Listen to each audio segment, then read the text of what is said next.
नमस्कार, पूर्णचंद्र कांडपाल आज जनजागृति का एपिसोड नंबर 951 लेके आपके सामने उपस्थित हूँ। जनजागृति में आज मैं अमरनाथ यात्रा की चर्चा करना चाहूँगा। ये मेरी आत्मकथा है, कुमाऊनी में लिखी हुई ये किताब। इसका नाम लमक्याव है। लमक्याव इस आत्मकथा में मैंने अब मेरी यात्राएं जब मैंने चर्चा करी है, उन यात्राओं में एक यात्रा मेरी अमरनाथ की है जो मैंने 1982 में की थी। तब मैं श्रीनगर जम्मू कश्मीर में नौकरी करता था।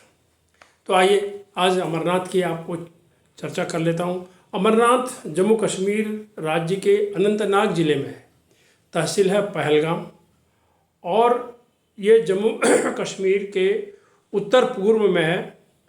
135 किलोमीटर दूरी पर है श्रीनगर से और समुद्र सतह से करीबन 3980 मीटर की ऊंचाई पर है अमरनाथ।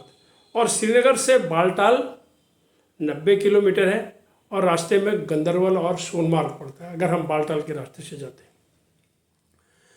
हैं। 2025 की जो यात्रा चल रही है वो 3 जुलाई से लेकर के शुरू होगी और 9 अगस्त तक को समाप्त होगी।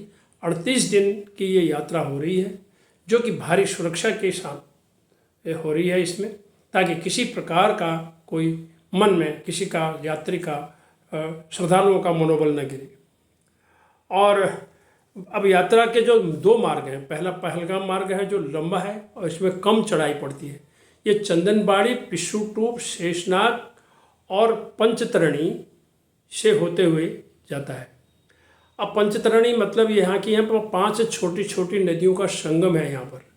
और वैसे जो यात्रा होती है अमरनाथ की, तो ये अमरावती नदी के किनारे किनारे चलते हैं वो लोग। अमरनाथ की यात्रा अमरावती नदी के किनारे किनारे चलती है।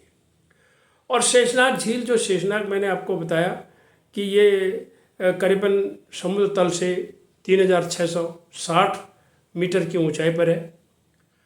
अब अमरनाथ जाने के लिए एक उम्र रखी गई है जो कि 13 साल से कम नहीं होनी चाहिए और 70 साल से ज़्यादा नहीं होनी चाहिए।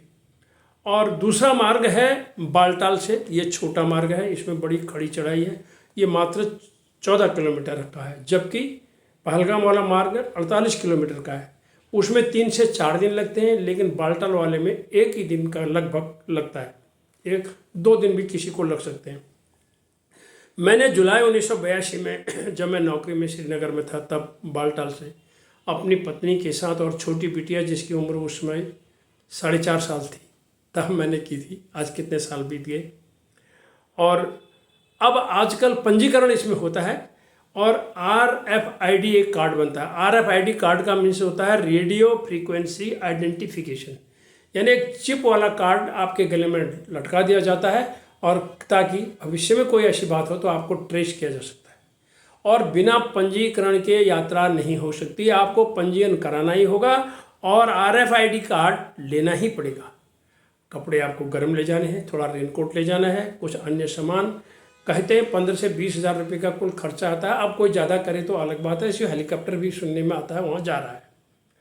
पंजीकरण ऑनलाइन हो रहा है, जिसको हम SASB यानी पंजीकरण के लिए श्री अमरनाथ श्राइन बोर्ड की आधिकारिक वेबसाइट पर हम कर सकते हैं इसको। अब यहाँ पर जो क्या चीज़ का हम दर्शन करते हैं, जो मैंने भी देखा था, तब कई बार वो बर्फ़ का जो लिंग होता है वो पिघल जाता है। लेकिन हम गए थे जिस दिन, बहुत बड़ा लिंग था, गुफा बहुत बड़ी है और इस गुफा में जो है जो टपक टपक करके पानी गिरता है वही बर्फ़ बन जाता है। और ये शिवलिंग, इसको ही हम बाबा बर्फानी कहते हैं।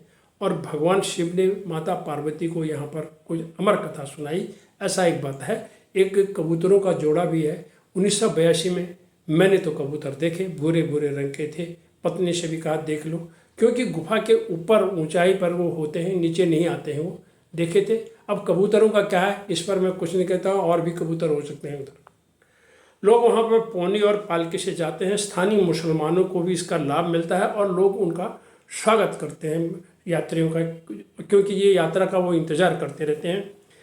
एक कहावत है कि ये 1872 से ये यात्रा आरंभ हुई थी, लेकिन बूटा मलिक नाम के एक मुसलमान चरवाहा जो भेड़ चराने वाला है उसने इसकी खोज की थी।